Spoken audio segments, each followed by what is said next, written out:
One popular dividend stock that is trading right at its 52-week low is Starbucks Corporation, stock ticker SBUX, currently trading at $90.45 per share. And like I said, their 52-week low sitting at $89.21, so it is very close to that range. We can see over the past year, this company is down around 10%, and year to date, down around 5.8%. Now, this is a company I own in my personal dividend portfolio, and if I blow up this growth chart, we can see I have seen some decent gains. I'm currently up around 17.24% on this position. But in this video, we're going to be taking a deep dive into Starbucks stock, looking at some of the dividend metrics, of course, looking at their news, looking at their recent earnings report and investors presentations, and of course, calculating the intrinsic value of Starbucks. And like always, if you'd like to be able to download any of my spreadsheets and also get access to the Ticker Data add-on in Google Sheets to automatically import financial data, then you can head over to tickerdata.com at the link in the description. So let's go ahead and jump into it. Now, the first thing I want to do is start breaking down these dividend metrics for Starbucks. So if I come over here,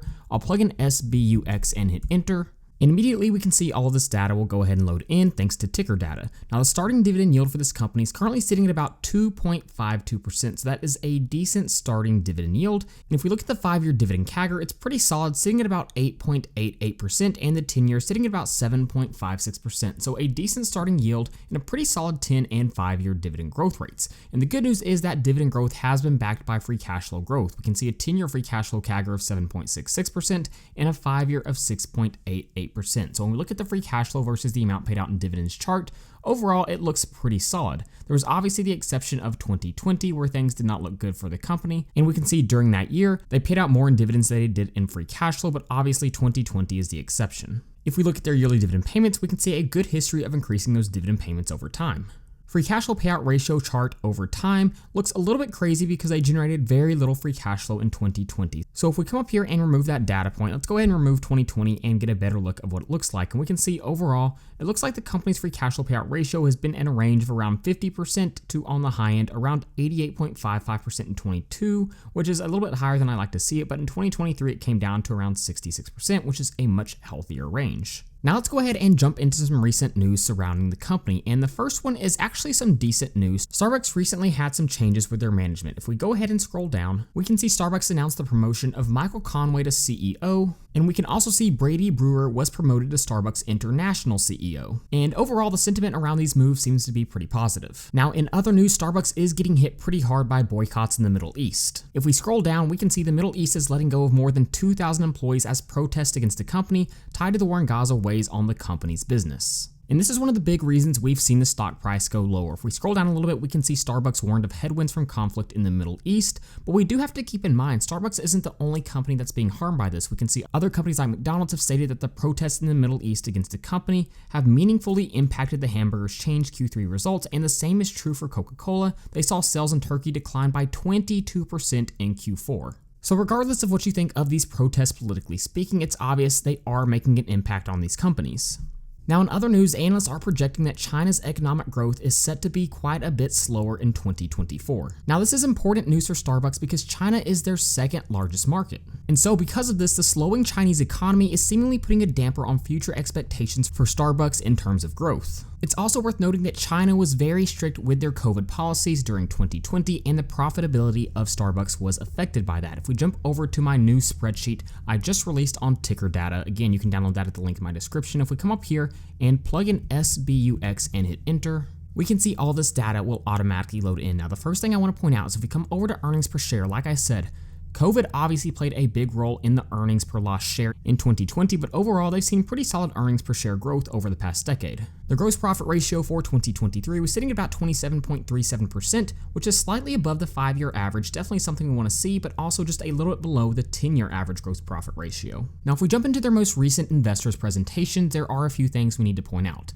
Now, we can see the main focuses for the company right here: elevate the brand, strengthen and scale digitally. Obviously, the rewards program is huge for this company, and that is what they are referring to. Become truly global. International growth is a huge focus for the company right now. Unlock efficiency, that kind of goes back to focusing on those gross profit margins, and then reinvigorate partner culture. And in my opinion, I think this is basically their way of saying they are trying to better handle the unions that are currently going on. Now, if we look at global net revenue, obviously North America makes up the vast majority of the revenue this company brings in, but China, like I mentioned, is also a very large market. If we come down here a little bit lower, we can see global store counts now sitting at 38,587, which is also up 7% year over year.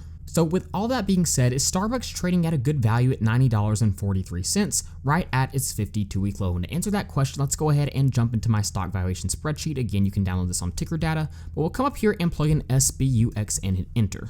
And again, you can see all this data will automatically load in. Now let's go ahead and jump into our first valuation, which is going to be Graham's valuation. I'll zoom in just a little bit. And basically this is a way to value a company based on their projected earnings growth. So we can see with the ticker data function, we were able to automatically bring in their estimated earnings per share on average for 2024, and it came in at about 4.06. So we then apply our growth rate projection, multiply by 4.4, which is the average yield of AAA corporate bonds, and then divide by Y, which is the current yield on AAA corporate bonds. And right now, like it has been for around the past year, it's sitting pretty high at around 4.83. So when we apply this to our formula, we come to an intrinsic value of $77.67. Now, something we have to understand about this valuation is current market conditions are really driving down the intrinsic value with Graham's valuation. For example, if we jump over to Y charts and look at the past 5 years, this is the yield of AAA corporate bonds over the past 5 years, and we can see it has spiked up dramatically over the past year or so. In fact, if we look back in around 2020, it got as low as around 1.45.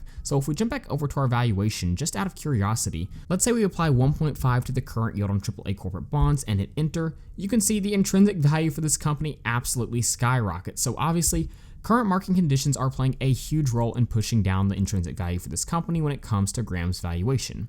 Now, the next valuation we're going to go ahead and look at is going to be Graham's valuation. I'll zoom in just a little bit. Basically, we're valuing the company based on how much free cash flow they're going to produce in the future. So we can see after we've applied all of our projections, added cash and cash equivalents, subtracted out total debt, divide by shares outstanding, we come to a discounted cash flow price per share of $93.45 per share, a little bit above that current trading price. Now, the next valuation we'll look at is going to be our multiples valuation. And basically what we're doing is we're valuing the company by seeing how the market is valuing companies that are similar in structure. So we're looking at McDonald's, Yum Brands, and Domino's Pizza. We're taking their stock price, dividing by earnings per share to get their price to earnings multiple. We look at the average PE, multiply that by Starbucks' earnings per share, and we come to an intrinsic value of around $95.06. Now, lastly, we're going to look at our dividend discount model. And this values a company based on how much they pay out in dividends and how much that dividend is increasing over time. So looking at this dividend history, we can see some decent dividend growth rates. And moving forward, I'm projecting a dividend growth rate of around 6% for this company. And like we already saw,